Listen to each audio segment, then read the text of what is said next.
Thank you. I actually did not know that I believed in rainbow donuts, but now I do. So as said, my name is Emilie Baltz, and first of all, I want to thank FITC for this awesome past few days. It's been so wonderful to meet so many interesting and curious people, as well as get to know Toronto in sunlight and in rain. That said, yes, you do have candies. Please don't eat them. We have stuff to do with them. So it is said, and I say, that I am a food technologist and experiential artist. The path to get here has included all this other stuff. Photographer, industrial designer, creative director, teacher, interior designer, waitress, food cart owner, dancer, singer, ice cream seller, translator, friend, wife, sister, daughter, talker. And that means that today I am best known for making musical food instruments. So I have invented the Licking Ice Cream Orchestra and the Cotton Candy Theremin, two greatest hits from the last few years, along with some awesome collaborators. So that introduction usually leads people to this, like, what? Huh? Especially my parents, right? And probably everyone in this room has the same experience with their parents. We're like, what do you do? So today I want to share with you a little bit of how to unpack this of what I do, as well as take you on a journey. And yes, I was challenged yesterday to put my cork shoes in this presentation, and so here they are. Right? Yeah, I couldn't wear them today because it was raining, so I have these most excellent boots on. But thank you so much, Daniel. My cork shoes have appeared, and so we'll go on a journey together. But as I was photographing these last night with my iPhone and I zoomed in, what I hadn't realized is that the inside of my cork shoes is a coffee cup with a sun coming out of it. What? I'm walking on coffee sunshine or something. So this bodes very, very, very well. And I'm very excited to be here for all those reasons. Now, the beginning of this story actually really starts here. Has anyone ever seen the Blues Brothers movie? Yeah, okay. So this is where I come from. Yeah, in the beginning of the movie, they leave jail. So that jail is Joliet, Illinois. And Joliet, Jake Elwood, if you don't know this, is a town of about 750 people, approximately 12 minutes away from Joliet, Illinois, if you go 72 miles an hour in a 1984 Toyota Corolla. All those facts are true. So growing up in Joliet is a classic Midwestern experience of America. You drive down a lot of highways, there isn't a lot to see. And as a child, we would drive past vistas like this a lot. And I would sort of gaze out the window as my dad was driving, and I'd look at this and be like, what's that? And he would look at it, and he would say, Emily, that is a cloud factory. Oh. And what's this? Well, that's where ice cream comes from. Oh. Right? So the world was a pretty magical place from the outside. And even on the inside, it was interesting because I also truly believed that these came from Mars because that's what the package said. Right? So obviously, I grew up with a sense of curiosity and wonder overlaid onto the life that I lived because of how we were taught to see the world. And to this day, that is a foundation of my creativity.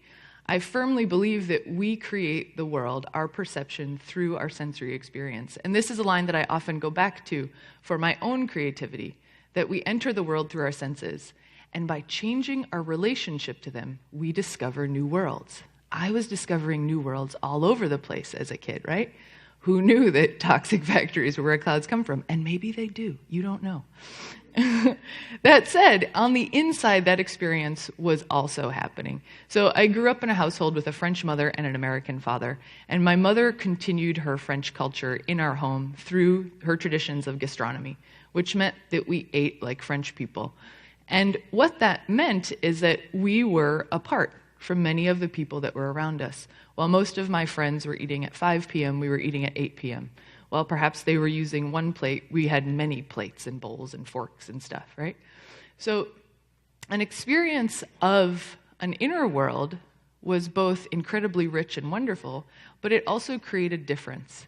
And the greatest difference that I found as we went back and forth between France and America, between my friends' houses and my house, was actually in how people ate. Whether their silverware was permanent or discarded, their food was local or industrialized. And these kind of habits started to make me notice things. Was that, this frequency of how people eat actually sort of similar to how they behave in the world.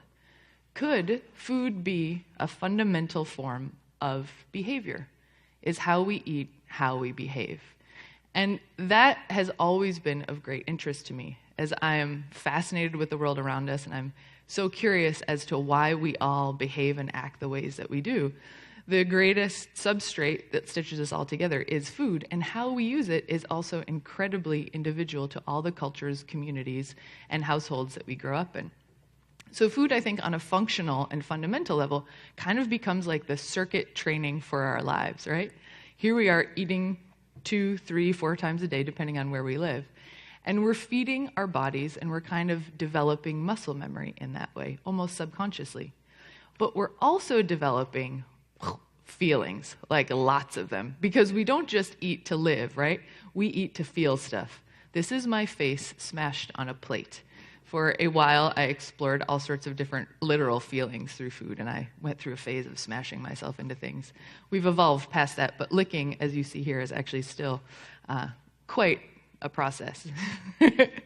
Now, what I'm interested in food is that, sure, it's a functional material. It offers all sorts of traditions and behaviors and rituals that we share together or even perform alone. But it also is a medium that is incredibly emotional. Why? Because when we eat, we're not just chewing, we're not just tasting, we're actually experiencing a whole sensory symphony inside of us.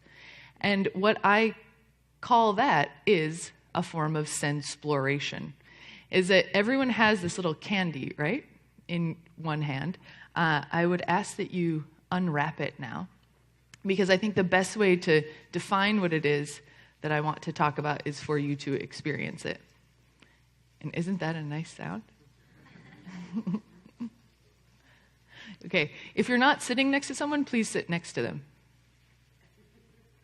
This is a thing that you do in pairs.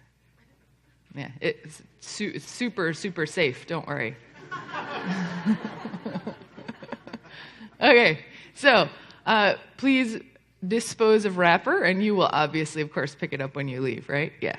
So just hold the candy in your right hand, like so. Okay, and then next to your partner, so you're going to turn to your partner. If you don't know them, now is a really good time to say hello. And I will then ask that you very gently, but somewhat firmly, pinch their nose. All right.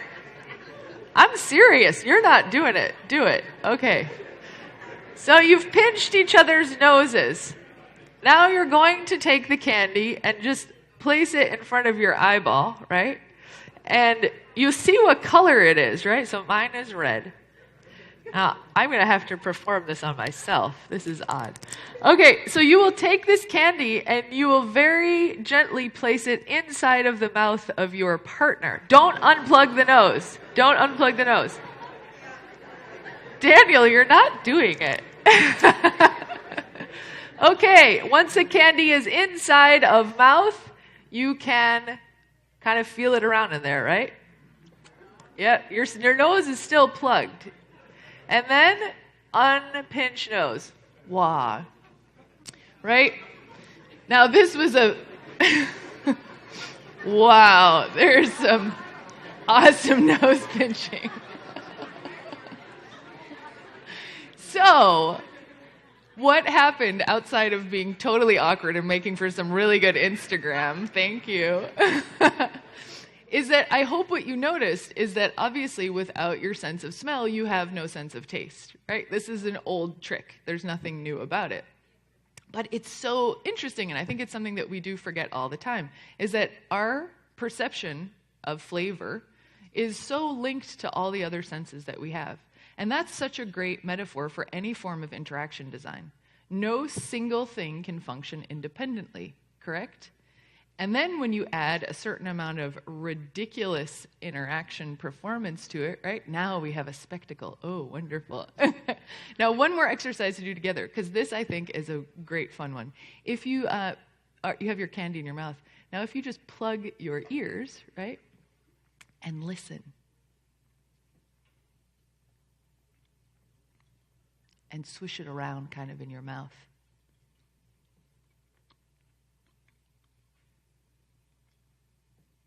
So it's actually pretty loud in there, right? And the sound of food has as much relationship to our perception of food as anything else. It also influences our sense of taste. With a candy, it kind of sounds slippery and gooey and squishy. But I dare you to, at lunch, to go try this with a variety of different chips. And I often think of this as like the drum machine exercise. Like a Pringles potato chip is like like a synth. And then you go into like the hand-cut artisanal potato chips, and they're like, right? It's all irregular and weird, and you're like, who taught you to drum? Whoa, but it's authentic, right? So all of these things is something that our industry uses. We as designers are in the business of creating perception and communicating perception, communicating emotion, I would also state. And the food industry is no different, right? The Jolly Ranchers that you are eating, you change the color of them, and automatically I have a different relationship to what it is I'm expecting, right? If this was blue instead of red, I think of a different flavor. So I expect a different flavor. Nature does the same thing. And what happens when we start to play with that as designers, right? Blue in the natural kingdom is often a symbol of mold. It also here turns it into an abstraction where we start to question and wonder, wait, what is that? So this is what I think is so interesting about a methodology or a point of entry in Sensploration, is that our senses are also a toolbox for creativity. Just like our CMYK or RGB color palette is, just like the forms and the textures of our experiences and installations are. And if we use the senses to enhance experience in different ways, we can start to develop all sorts of different desired outcomes, which is a fascinating extra trick in your own bag. Now, I also think that there's a sub-layer to this, because it doesn't just mean, oh, now I know how to use music or sound or color in a different way or smell, but you can also start to practice this on yourself. And that's what I think is so wonderful as a creative exercise of the everyday, is that when you start training yourself through what you're eating, you actually have a whole bunch of creativity that's just locked inside of yourself. So I also think of Sensploration as a way of exploring our own boundaries and perceptions. So what does that mean? For me, it started here. So as you saw, I grew up in the middle of America when there was a lot of this stuff around, and we were not allowed to eat any of it. So it was like the things dreams were made of. So when my background includes, I first studied screenwriting and contemporary dance via all that other list of stuff that you saw. I also ended up working as an industrial designer. I got a master's in industrial design. So I worked very traditionally as an industrial designer, and I was working in an agency on like innovation and strategy, and I was getting really tired and a little bored. And so a friend of mine said, hey, Emily, he runs this website, core77.com, and they were doing a hack to work special. And he said, can you make an article for us? Something around food. And I had been distracting myself in this agency by taking the free office snacks and with my intern making these fantastic foodstuffs. And I said, this is a great idea. I'm going to show you how to hack your office snacks into something more. So I made a series of 5 junk food recipes that were gastronomic recipes I had grown up with using only the office snack crap. And lo and behold, this went like mini viral. And I got a call from F&W Media, which is a large book publisher, and they said, we saw your recipes online. Have you ever thought of making a book? I said, oh, of course I have thought of making a book, yes. I made 5 recipes, like, in my backyard, you know? And they're like, great, here is your book deal. Please make 101. So I got a book agent, and we got it down to 51 recipes, which then turned into Junk Foodie, 51 delicious recipes for the lowbrow gourmand, which includes everything from little petit breakfasts, les lunches, grand dîner, amuse-bouche, desserts, and cocktails. And what I did is I went through the pantry of American food. And I thought, wow, this has so much potential. There's all these properties to food outside of what it tastes like, right? There's crunchy properties, there's squishy properties, there's yellow properties. I also discovered up here that the jelly belly is like the bouillon cube of junk food. You can find flavors otherwise unknown in the realm of mostly oranges and beige as well, right? I developed techniques, as you see here as well, called the smash, where you take a small bag of potato chips, you make a small opening in the top right corner, and then you smash it so it becomes like pulverized. Psh. That serves for multiple purposes. One of those applied in this recipe, the Twinkie Napoleon. So if you've ever eaten a Napoleon, it's like this little French puff pastry that's puff pastry with pastry cream inside. And you eat it, and it's like kind of salty, kind of squishy, kind of crunchy, so sweet. Oh, it's delicious. And I thought, wonderful. The Twinkie I had been doing experiments with, and I discovered that the Twinkie, the cake of it, very easily turns back into dough due to the amount of stabilizers that are in it. So I got to work, and I cut a Twinkie apart, reserved the cream, squished the Twinkie, rolled it into dough, into very thin, like pâte feuilletée slices, added some of the reserved cream, performed the smash on potato chips, added a layer of crispy, repeat. And what happens is when you eat this thing, it is like eating a Napoleon. Kind of crunchy, kind of squishy, kind of sweet, kind of salty. And so a new cuisine was born. And I went on and I did a lot of these. So this is a very berry jelly belly clafoutis. That's an Utz pie with the inside grape junk removed, filled with a vanilla pudding snack and very berry jelly bellies. This is, I think, a great sensation that has yet to take off, but someone here should do this. It is a circus peanut aron, a riff on the macaron. So it's a circus peanut cut in half with the inside of a Mounds bar, chocolate crust removed, mixed with Fun Dip for a little bit of citric acid, and you get like a macaron made of circus peanuts, the inside of Mounds bars and Fun Dip. So this story went on, and I went and did workshops and had people invent their own junk food recipes, and I even ended up on the Today Show with Hoda and Kathy Lee. I don't know if you've ever seen this show. We can talk about it later. So at this point, I was like, what WTF? Do I have a career doing this? I had quit my agency job with like a meager book advance and suddenly was like the queen of junk food, which is not what I wanted to be. So I thought, now it's time. Let's give some sense, quite literally, to what it is that we're after here. And what I have always been interested in is human behavior, and I wanted to deconstruct that in order to give myself some kind of rules to move forward with. So I came up with this sort of basic equation. Emotion plus a sense and an interaction. Could that create a desired outcome? And I started to apply that to my own projects, because now I was getting calls from people who said, you do this weird stuff with food. Can you do a weird food thing for us? And one of the projects that came up was with MPAC, the Experimental Media and Performing Arts Center, that is located in Troy, south of Albany, New York. And MPAC is a wonderful experimental arts center, and they were hosting a dinner for the launch of a new performance by a choreographer named Ralph Lemon, who is exploring the boundaries of performance. Where else can performance exist outside of a theater? And so they wanted a dinner that would reflect this. Well, the whole thing had like a sense of tension in it. And I'm going to do my best to explain a process that I also think is something that is very emotional and perhaps physical, that probably we all share when we're making work, is it's like, I know the feeling. I know the feeling that I want to make. And it was this. It was like, oh. So I said, we will make this. Now, I believe that our dining tables are the stages for the daily dramas of life.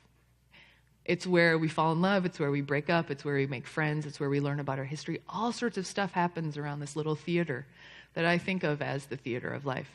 And in French, I also think of a word, le plateau, which means serving tray, like you would have that in a restaurant. But it also means stage. And so with that in mind, as I was thinking through the context of this dinner, I said, well, if the table is the theater of life, and we are trying to push the boundaries of this space, what if I literally pushed the boundary of the table? So what you see here is a table seated for 40 that is made of spandex. And what that means is it has peaks and it has valleys. The peaks are hard, so you can put glasses on it. And the valleys are soft, which means when you sit in it, normally we sit at like right angles, which I still think is really weird. I don't know if, don't you think it's strange that we have not evolved from right angles, that you're all sitting in right angles looking at me in a line? I think that's a little strange. So I thought, well, what if we could change our position? What if we could create some kind of like delightful tension in our meal, which is exactly what happened in this meal too. So the chairs are stretched with spandex, the table is stretched with spandex, and when you sit, you kind of have this like bouncy feeling where you're like, normally it's hard, but like there's nothing hard about this experience. And depending on where you place the food, what happens is that it also starts to bounce, so it performs for you. And so very simply, with like the most analog of materials, this is actually mixing bowls under there, don't tell, stretched in spandex, you start to create a new interaction and a new relationship really based through an emotion, a sense, the sense of touch, and an interaction. Another thing that I was tasked with was to create a dinner to bring people together, to have them meet each other, strangers in a new place, for the launch of one of my friends' businesses. This spurred me to think about, well, how else can we talk and meet to each other? And how can we create a feeling of sort of outgoingness, like, hello, I would like to talk to you. And one of the gestures that I also always think about gestures, is I think you can even see me like acting out my own bouncy castle land. I think a lot about the choreography of our lives, like how we move through them. And we always, in the United States, like shake hands, right? So I thought, well, this is interesting. This is a symbol of outgoingness. What could I do to sort of amplify that gesture? And so I designed a meal that was to be eaten completely with your hands. So we got rid of all silverware, all plateware. There were some glasses. And invited everyone in first to do a ritual hand washing, because you should be clean, right? And then asked everyone to sit down at the table with their hands like so. And the first course is served, as you see here, directly across your hands. So the chef and I come by and dress you for the meal. So what happens, right? You're stuck. And the only thing you can do, because you came in your fancy outfit looking so cool, and be like, well, I'm going to talk to everyone and be real friendly. Are you really?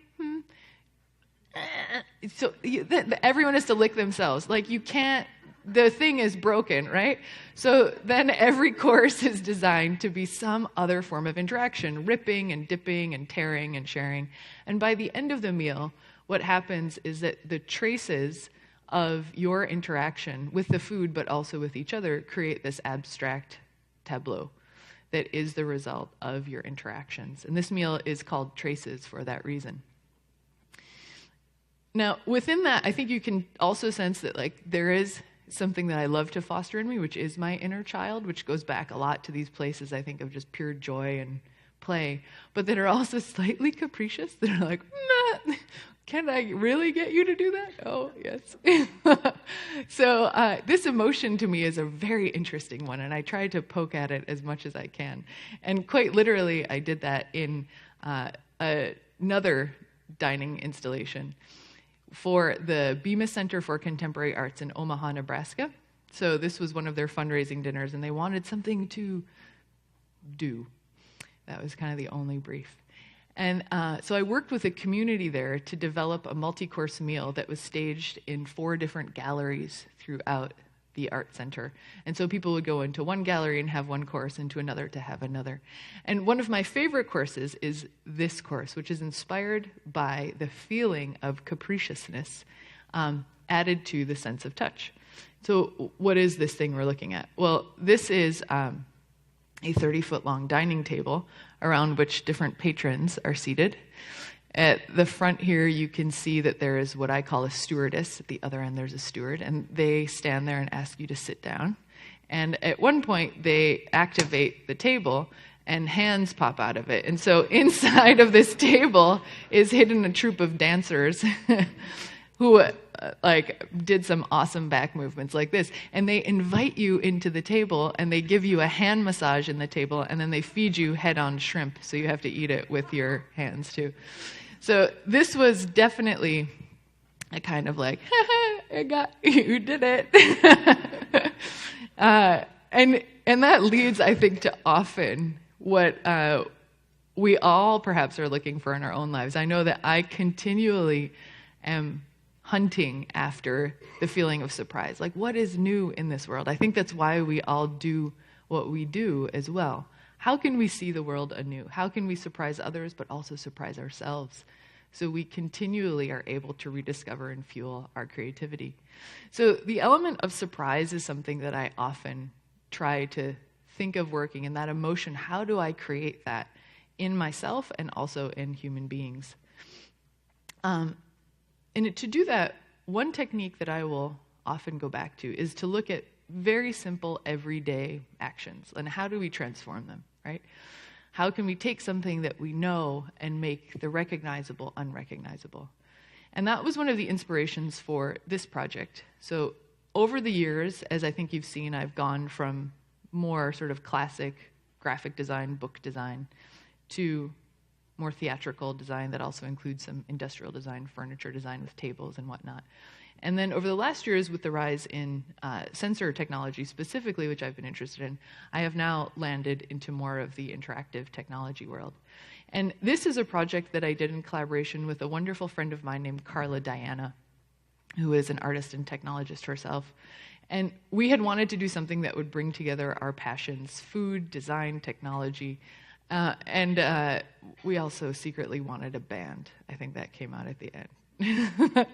So as we were testing things and wondering, well, like, what should we use? Once again, this topic of a gesture came up. Like, what is the interface that we're going to design with?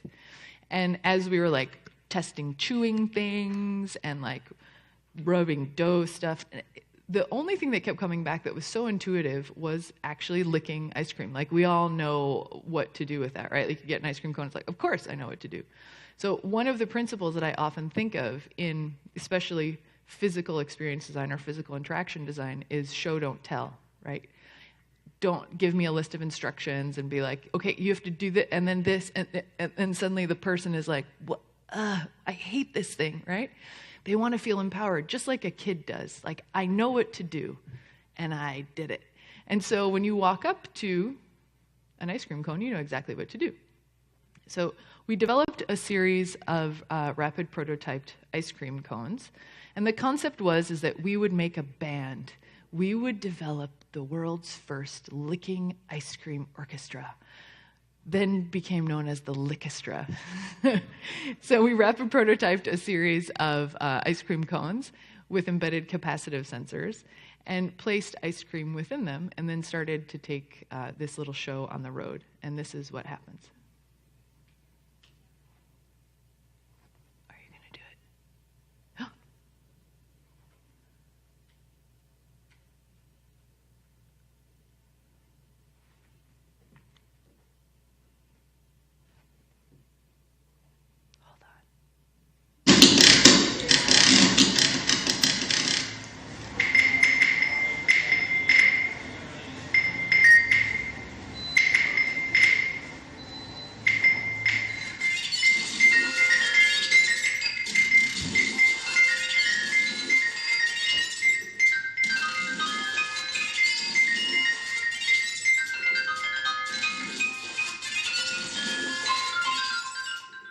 So that's a surprise.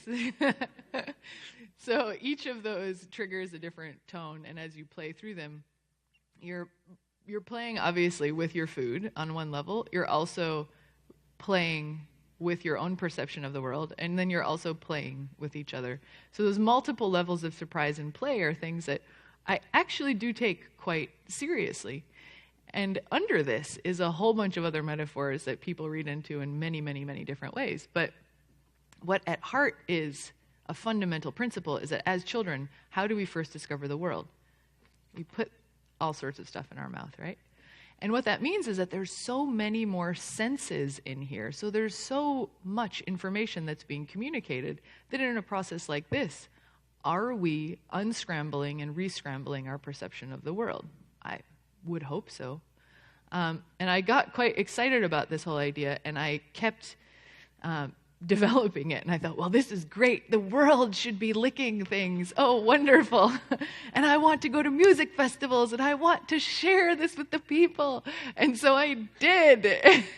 And I made the Pop Stars, which is a lickable popsicle orchestra that's a tourable version of this. And so this went to Outside Lands Music Festival in San Francisco on the Gastro Magic stage. And I was fortunate enough to somehow coerce Dan Deacon into doing music for it. So these are really simple. This uses a makey-makey, like it's the easiest tech you've ever seen. And it's programmed to deliver MIDI to Ableton Live. So Dan was able to take the MIDI signal and program 4 bands. And one of them, I will show you. This is a bad video from my iPhone. But this is the drum band. So the audience was asked to come up on stage and perform Dan Deacon's music by licking.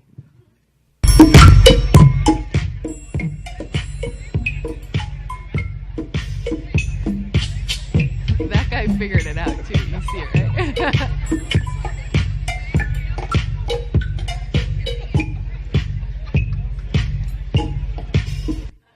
So an all-time high is that I was told by Dan Deacon that this was the weirdest thing he had ever done, which is like, yes! I showed this video recently at another talk, and this person came up to me and was like, oh my God, that's my friend Boris. So this is Boris, everyone.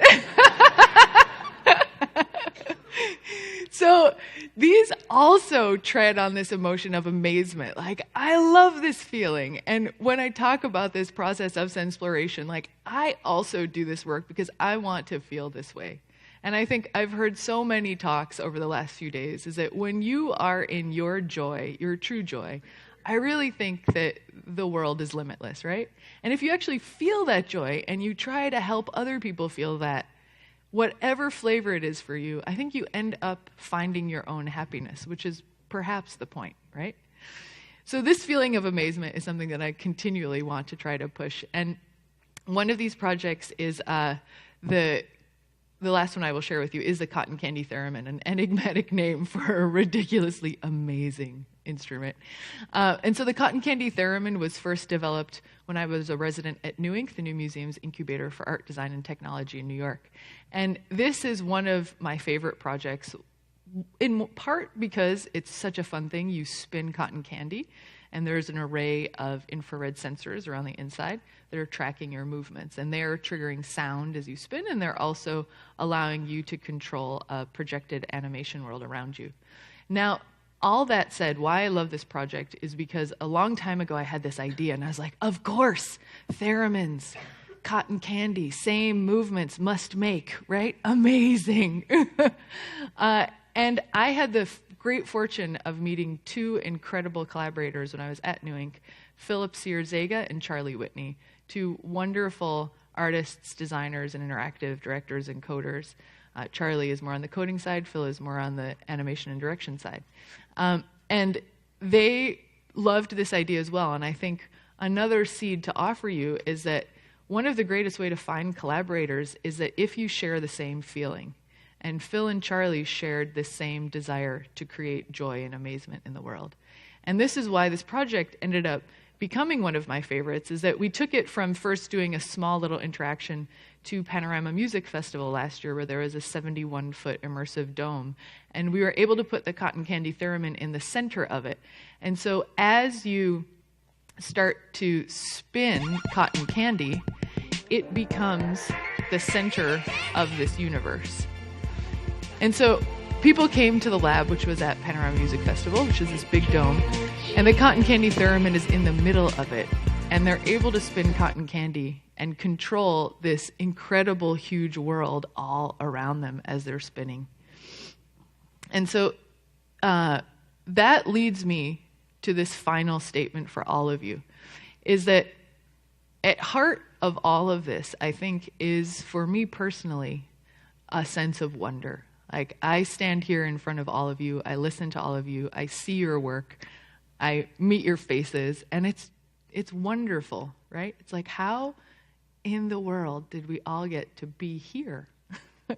Like that sense of amazement, of capriciousness, of surprise, of outgoingness, like those to me are the best traits of humanity possible. And they come out right now, specifically for me, even more strongly in the context that we are living, in the global crisis that's happening, in environmental crises that are happening.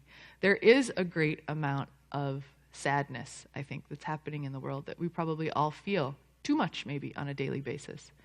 But it is our job as the people who are also able and also have a responsibility to create emotion and to rekindle this sense in all of us in this world. That is my task to all of us, I think.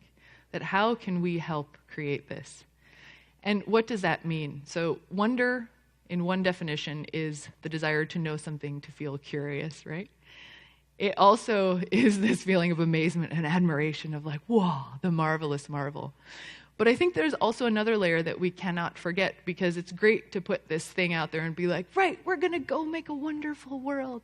But the last definition of wonder that I know is potentially the most true is this. It is to feel doubt. And that, for me, is the essence of creativity. Is that every day you show up and you get in front of a computer, you get in front of a drawing pad, you get in front of a paintbrush, whatever your medium is, and I know that each of us feels doubt. Will people like it? Will I have the answer? Will I find my way? And there is no answer to that. We don't know. And we don't know where we're going as people. We don't know where we're going as a planet. But I think that altogether, that would be my great question, is that isn't that wonderful? Thank you so much.